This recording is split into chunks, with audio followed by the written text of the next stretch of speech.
আমি বরুণ মজুমদার, সবাইকে কল্পনা একাডেমিতে স্বাগতম। আজ আমরা আলোচনা করব 45তম বিসিএস প্রিলি অংশের ইংলিশ পার্টের প্রশ্ন সমাধান।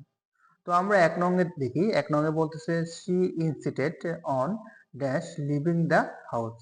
আচ্ছা, এখন এখানে আমাদের on আছে, একটা কি প্রিপোজিশন on আছে এবং ভার্বের শেষে আইএনজি আছে। এই জায়গায় যদি আমাদের কিছু বসাতে চাই, অবশ্যই সেটা কি প্রোনাউনটা আমাদের পজিটিভ প্রোনাউন হতে হবে। তো আমরা এখানে ক নম্বর দেখতেছি, এখানে হি। হি এর পজিটিভ প্রোনাউন কি? হিজ। তাহলে আমাদের ঘ নংটা রাইট। এখন আমরা 2 নং এ দেখি। আমরা 2 নং এ দেখতেছি the phrase Achilles hills means.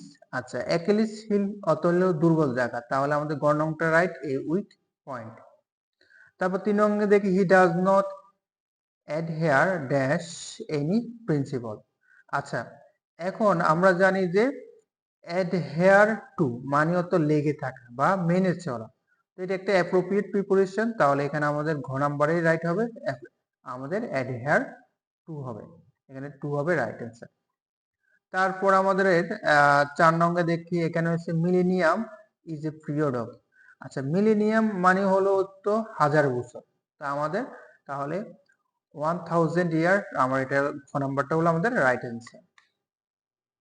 তো আমরা 5 নং এ দেখি, এখানে বললো identify the passive form of the following sentence who has broken this job.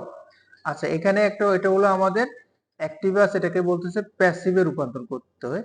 তো এখানে আমাদের একদম এটা ইন্টারোগেটিভ সেন্টেন্স এবং কি হু দিয়ে শুরু হলো। তো আমরা জানি হু থাকলে আমাদের অ্যাক্টিভ থেকে প্যাসিভে প্রথমে কি বসবে? By home. তো আমাদের বাই হোম বসলো এবং হ্যাজ বললো হ্যাজ দিস জব। আর এখানে আমাদের যেহেতু এটা কি আমাদের বারবিক প্যাসিভে বারবিক বি3 হবে, তাহলে বিন আর ব্রোকেন। তো আমাদের কোন অংশটা আমাদের রাইট অ্যান্সার তাহলে। 6 নংটা দেখি, আমরা দেখি 6 নং বলতেছে who is not a Victorian poet. আচ্ছা, এখানে কে ভিক্টোরিয়ান পোয়েট না সেটা আমাদের নির্ণয় করতে বলতেছে। এখানে ঘ নম্বরে একমাত্র উইলিয়াম ওয়াটসন, তিনি ভিক্টোরিয়ান কবি না, তিনি হলো আমাদের রোমান্টিক পিরিয়ডের কবি। তো আমাদের ঘ নংটা রাইট। আমরা এখন 7 নঙ্গে দেখি, এখানে বললো which of the following novels was written by George Orwell. আচ্ছা, তো এখানে বলছে যে জর্জ অরেলের কোন বইটি লিখেছেন? আমরা জানি 1984 তিনি লিখেছেন। ক নংটা আমাদের রাইট। তো আমরা 8 নম্বরে দেখি, এখানে বলছে আইডেন্টিফাই দ্য কারেক্ট সেন্টেন্স। এখানে এখানে ঘ নংটা দেখে সেখানে বলতেছে she স্পিকস English like the English, অর্থাৎ সে ইংরেজি ভাষা বলে ইংরেজদের মতো। ইংরেজি ভাষা বলে, আমরা জানি ভাষার আগে আমাদের দা বসে না, সেজন্য আমরা এখানে দা বসে নাই। আর আমরা জানি জাতির আগে দা বসে দেয়, কিন্তু এখানে জাতির আগে দা বসছে, সেজন্য ঘ নম্বর কারেক্ট। অন্যগুলোতে যেমন এখানে আমাদের ভাষার আগে দা বসছে, এখানে ভাষার আগে দা বসছে, সেজন্য রং। আবার এখানে জাতির আগে বসা নাই, আমাদের ঘ নম্বর কারেক্ট। আমরা 9 রঙে দেখি, এখানে বলছে when one makes a promise one must not go dash on it। এখানে বোঝাচ্ছে যে কোনো প্রমিস করলে সেখানে অবশ্যই ফিরে আসা উচিত না।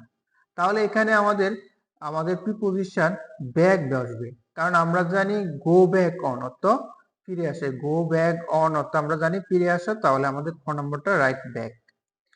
আমরা 10 নং দেখি I can't put up with him any more, here put up with. আচ্ছা, আমরা জানি পুট আপ উইথ অর্থ হলো কি সহ্য করা। এখানে আমাদের গণং সঠিক হবে, কারণ টু টলারেট অর্থ আমাদের সহ্য করা, আমাদের গণংটা রাইট। এখন আমরা 11 নং দেখি, এখানে বললো the poem to his coy mistress was written by. তাহলে এটা আমাদের লেগেছে আমাদের অ্যান্ড্রু মার্ভেল, এটা হলো আমাদের ক নম্বরটা রাইট। তো 12 নং এ দেখি দ্য সিনোনিয়াম অফ। আমরা এখন 12 নং দেখি, এখানে বললো দ্য সিনোনিয়াম অফ অল্টিটিউড ইজ। আচ্ছা, অল্টিটিউড মানে হলো উচ্চতা, তাহলে আমাদের সঠিক উত্তর ক, আমাদের হাইট। আমরা 13 নং দেখি the character Elizabeth Bennett appears in the novel. আচ্ছা, আমরা জানি যে এলিজাবেথ বেনেট হলো একটি বিখ্যাত চরিত্র, যা জন এস.টি. অস্টিনের প্রাইড অ্যান্ড প্রেজুডিস থেকে নেওয়া হয়েছে। তার সঠিক উত্তর হবে আমাদের ক নম্বর, প্রাইড অ্যান্ড প্রেজুডিস। তো আমরা 14 নং দেখি, এখানে বললো this could have work if I has been more far sighted. আচ্ছা, এখন আমরা জানি ইফ সংযুক্ত ভার্বে যদি কোনো সাইডে যদি আমাদের ফার্স্ট, যেমন এখানে ওয়ার্ক ফার্স্ট সিম্পল আছে, তাহলে আমাদের পরবর্তী সাইডটা কি হবে? পাস্ট পারফেক্টে। তো আমাদের পাস্ট পারফেক্ট আমরা পাস্টে জানি, হ্যাডটা পাস্টে আর পারফেক্ট বিন ভার্ব বি3 আছে, তাহলে খ নাম্বারটা আমাদের রাইট। এখন আমরা পূর্ণ রং দেখি। এখানে বলছে what may be considered courteous in one culture. আচ্ছা, এটার অর্থ হলো যদি কোনো একটি সংস্কৃতির সামিল মনে হয়, may be arrogant in another, আর অন্য সংস্কৃতিকে সেটি মনে হয় বেমান। তাহলে এখানে আমাদের অ্যারোগ্যান্ট অর্থ কি বোঝাচ্ছে? বেমানান বোঝাচ্ছে। তাহলে আমরা দেখতে রুড অর্থ কি জানি? বেমানান বা খারাপ বোঝায়, তাহলে আমাদের ক নংটা রাইট। আমরা 16 নং দেখি। এখানে বলছে ডন জোয়ান ওয়াজ এ কম্পোস্ট বাই। আচ্ছা, ডন জোয়ান কম্পোজ করছে আমাদের জর্জ গর্ডন বাইরন, গ নম্বরটা রাইট। আমরা এখন 17 নম্বর দেখি। এখানে বলে আইডেন্টিফাই দ্য ইম্পারেটিভ সেন্টেন্স। তো আমরা সেটা আমরা এখানে দেখছি ভার্ব দিয়ে শুরু হয়েছে, আমরা জানি ভার্ব দিয়ে শুরু হলে সেটা ইম্পারেটিভ সেন্টেন্স হয়, তাহলে করাইট।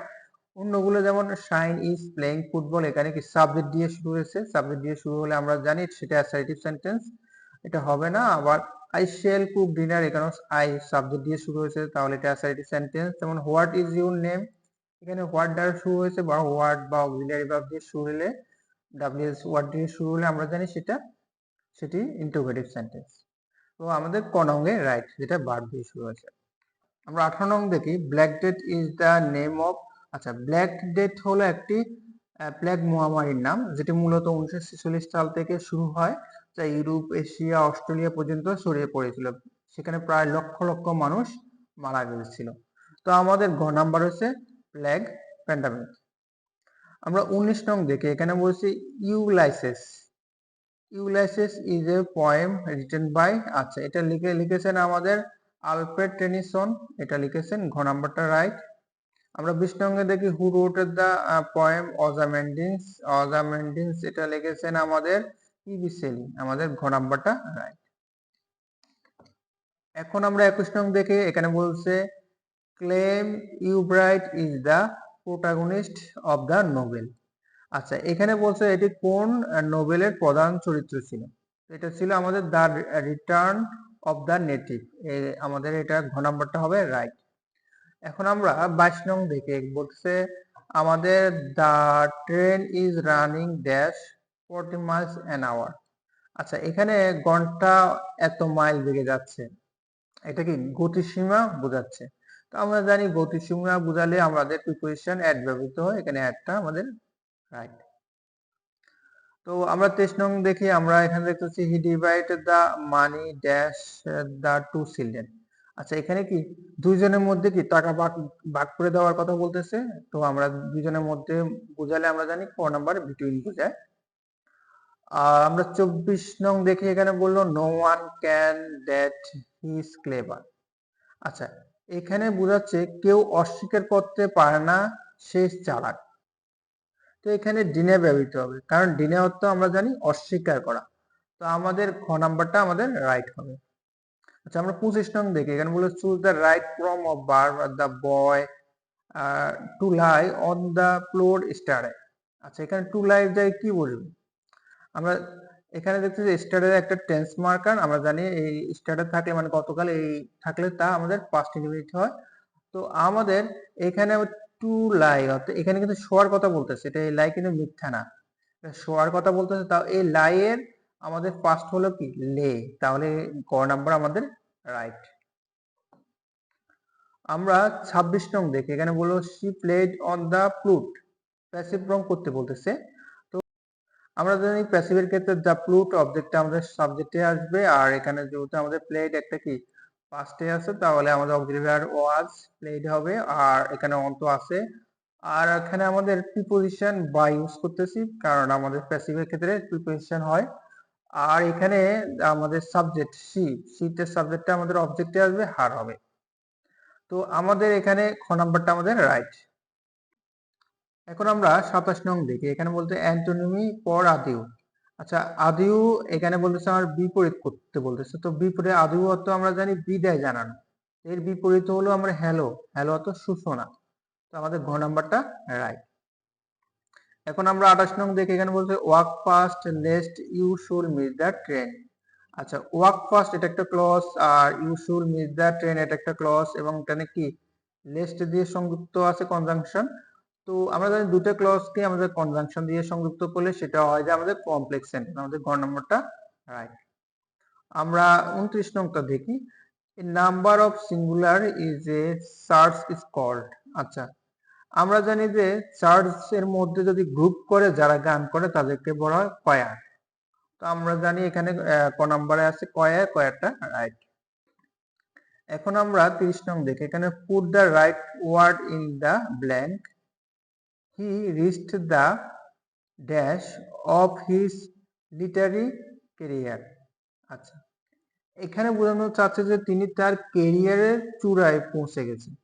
আচ্ছা, এখানে আমরা এক নিয়ত কি চূড়া, তাহলে আমাদের খ এক মিটার হবে, আমাদের হবে, কারণ তিনি বোঝানো চাচ্ছে যে তিনি তার কেরিয়ারের চূড়ায় পৌঁছে গেছেন। তাহলে আমাদের এক মিনিট বসাইলে আমাদের সুন্দর একটা হয়, সুন্দর করে সেন্টেন্সটা হয়, আমাদের খ নাম্বারটা রাইট। আমরা 31 নং দেখি, এখানে বললো anger may be compared dash fire. আচ্ছা, এখানে আমরা জানি যে অসীম জাতীয় কোনো কিছুর সাথে যদি তুলনা করে সেক্ষেত্রে কি কম্পেয়ার্ড এর সাথে টু ব্যবহৃত হয়। আর এখানে আমরা দেখতেছি যে অ্যাঙ্গার অর্থ কি ক্রোধ, আর ফায়ার অর্থ কি আগুন, তাহলে অসম জাতীয়, তাই এখানে টু ব্যবহৃত হবে, তাহলে এখানে আমাদের টু বসবে, ক নাম্বারটা হলো আমাদের রাইট। আমরা 32 নং দেখি চুজ দ্য কারেক্ট সেন্টেন্স। আচ্ছা, এখানে আমরা দেখতেছি যে discussed, he discussed the matter. তো আমরা জানি ডিসকাসড এর পর আমাদের প্রিপোজিশন ব্যবহৃত হয় না, কোনগুলোর মধ্যে কি ডিসকাসের পর প্রিপোজিশন ব্যবহৃত হয়েছে, তাহলে আমরা ক নাম্বারটা হলো আমাদের রাইট। আমাদের 33 নং দেখি identify the correct spare word. আচ্ছা, এখানের মধ্যে আমাদের, এখানে তো আর হবে না। আচ্ছা, এখানের মধ্যে আমাদের নিউমোনিয়া, খ নাম্বারটা আমাদের রাইট। এখন আমরা 34 নং দেখি, এখানে ডেসডিমোনা, এখন আমরা 34 নং দেখি, এখানে বলে Desdemona is a character in the following Shakespearean play. আচ্ছা, তো শেক্সপিয়ারিয়ান প্লের একটি নাটকের চরিত্র হলো আমাদের ডেসডিমোনা, এটি অথেলো প্লের একটা ক্যারেক্টার। তো আমরা এখানে খ নাম্বারটা হবে রাইট।